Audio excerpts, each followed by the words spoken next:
Assalamualaikum warahmatullahi wabarakatuh. Shalom Om Swastiastu, Namo Buddhaya, Salam Kebajikan. Perkenalkan, kami dari kelompok 7 yang akan menjelaskan tentang implementasi, dampak, dan juga masa depan AI. Sebelumnya izinkanlah saya memperkenalkan anggota dari kelompok 7. Yang pertama, Akila Putri Hamida dengan NIM 268, Aulia Ali Nugrahani dengan NIM 211, Farel Mardian Atar dengan NIM 267, dan Eldina Pustadivi Ramadhani dengan NIM 229. AI adalah singkatan dari Artificial Intelligence, yang berarti sebuah teknologi yang memudahkan kehidupan manusia. Dapat dikatakan mempermudah kehidupan manusia karena AI sendiri dapat menyelesaikan masalah kognitif. Contohnya seperti pengetahuan, penciptaan, serta pengenalan gambar. Di Indonesia sendiri terdapat banyak aplikasi AI seperti ChatGPT, Copy AI, dan lain-lain. Setelah diadakannya survei pada April 2023, terdapat hasil persentase untuk aplikasi AI yang digunakan terbanyak di Indonesia, yaitu ChatGPT dengan mencapai persentase sebesar 52%. Implementasi AI. Yang pertama ada asisten pribadi digital, yaitu contoh paling umum dari penggunaan kecerdasan buatan dalam kehidupan sehari-hari adalah asisten pribadi digital seperti Siri, Google Assistant, dan Alexa. Mereka menggunakan teknologi pemrosesan bahan alami untuk menjawab pertanyaan penggunaan dan mengeksekusi perintah. Lalu yang kedua ada sistem rekomendasi, yaitu membuat rekomendasi untuk produk layanan atau konten berdasarkan preferensi pengguna. Contoh dari ini yaitu film atau acara di Netflix atau Amazon, rekomendasi musik di Spotify, dan rekomendasi produk di Amazon. Lalu yang ketiga ada kendaraan otonom, yaitu kendaraan otonom atau mobil tanpa pengemudi.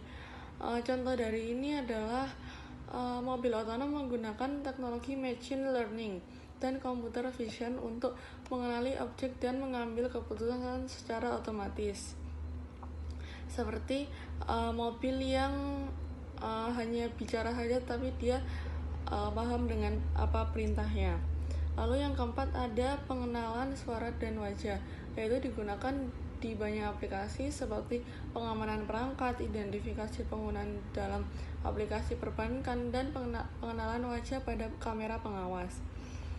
Lalu yang kelima ada chatbot, yaitu program AI yang dapat berinteraksi dengan manusia melalui pesan teks atau suara. Contoh penggunaan chatbot ini adalah memberikan dukungan pelanggan, menjawab pertanyaan umum, dan mengambil pesanan.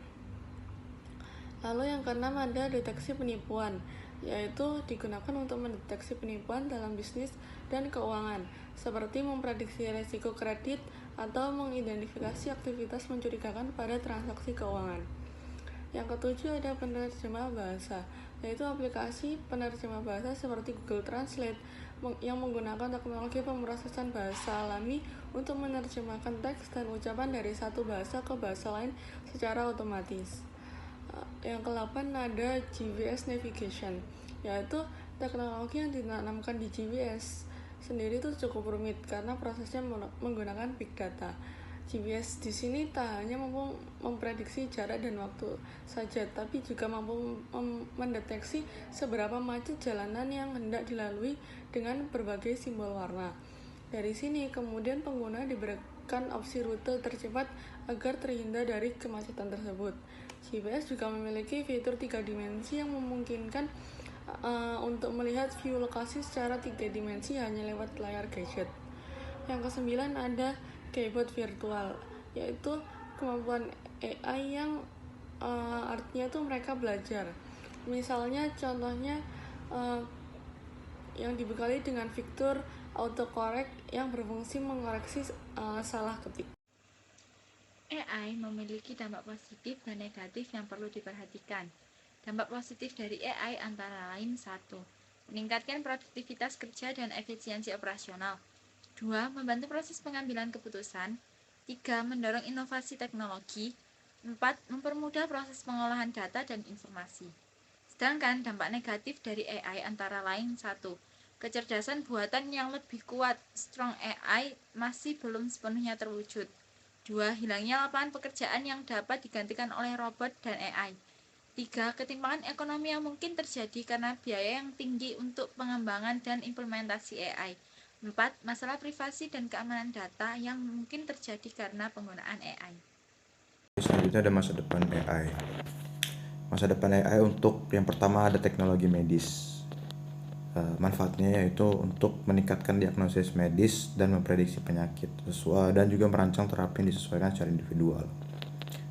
Untuk teknologi medis ini bisa mengarah pada perawatan yang lebih efektif dan personal. Lalu selanjutnya ada manfaat masa depan AI untuk pendidikan yang disesuaikan.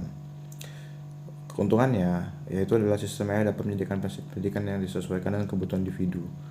Lalu dapat juga membantu siswa untuk belajar dengan cara yang efektif bagi mereka.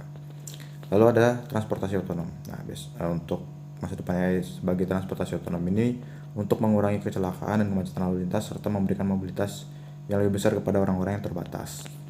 Lanjut untuk industri manufaktur. Dengan adanya robotika yang didukung AI, produksi barang menjadi lebih efisien dan fleksibel. Lalu selanjutnya ada pertanian pasar. Penggunaan drone, sensor, dan analisa data AI dapat membantu petani untuk meningkatkan hasil panen dan mengurangi penggunaan air dan pestisida. Lalu ada keamanan pengawasan. Sistem kecerdasan buatan seperti AI ini dapat digunakan untuk menganalisis data keamanan dan mengidentifikasikan ancaman potensial lebih besar, lebih cepat, baik dalam keamanan siber maupun fisik. Baik, yang terakhir ada masa depan AI untuk perekonomian digital. AI memungkinkan perusahaan untuk mengoptimalkan operasi mereka dan memberikan layanan lebih baik kepada pelanggan untuk mengarah pada pertumbuhan ekonomi yang lebih besar. Sekian penjelasan dari kelompok kami, kurang lebihnya mohon maaf. Wassalamualaikum warahmatullahi wabarakatuh.